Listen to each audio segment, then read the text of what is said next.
بهلکفتا هاتنا روژا جیهانیا مافی مروان ایرو لباجار قامشلو انجمنان اجتماعیا کردی لسوریه مانگرتنک جماوری جبو بن پیکرنین کد در حق مافی مروان دل سوریه بگشتی و کردستان سوریه به تایبتی لپیش بارگاه نتوین گرتی لقامشلو لدارخست ده مانگرتنی ده سلوگانین کو داخوازا راوستاندنا بن پیکرنان در حق مروان ده که لگل آلین کردستان هاتن بلد کرن ده مانگرتنی ده بجداربویان داخوازا مافی گل کردجی کرن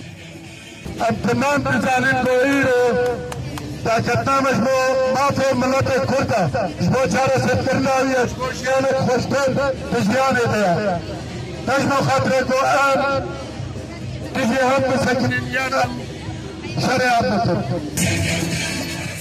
ده همان دمیده گوتن جالی فصلا یوسف اندام دسته سروکاتی آنکسی و سکرتیر پارتی الوحده هاته پیشکش کرن بيان إلى الرأي العام بمناسبة الذكرى السبعين لليوم العالمي لحقوق الإنسان. في 10 من شهر كانون الأول من كل عام يحتفل شعوب العالم ومعهم أبناء الشعب الكردي باليوم العالمي لحقوق الإنسان. هذا اليوم الذي أقرت به الجمعية العامة للأمم المتحدة الإعلان عنه في عام 1948 بعد معاناة البشرية طويلة من الجرائم التي ارتكبت بحق الإنساني وخاصة خلال الحربين العالميتين الأولى والثانية. هذا الإعلان الذي تضمن المبادئ والحقوق الأساسية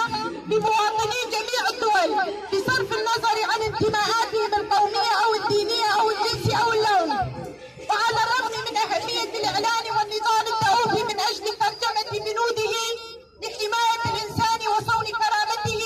لا تزال البشرية تعاني وطأة الظلم والانتهاكات السافرة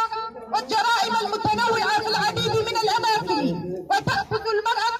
نصيبها الأوفر منها. وتقوم هذه المجموعات بمسمياتها المختلفة بانتهاكات خطيرة تتنافى مع كل القيم الإنسانية من قتل وتهجير وفرض أثوات. انجمنان اجتماعیا کردی لسوریه او مانگرتن لپیش آواهیا نتوین یگرتی لجاده سیاحی لناوندا باجر لدجی بن پیکرنین مترسیدار در حق مافی مروان ین کو ملت کرد و پرسا کردی راسری ویتین کو آرمانجا پرسا نتویا کردی دکه انجام دا.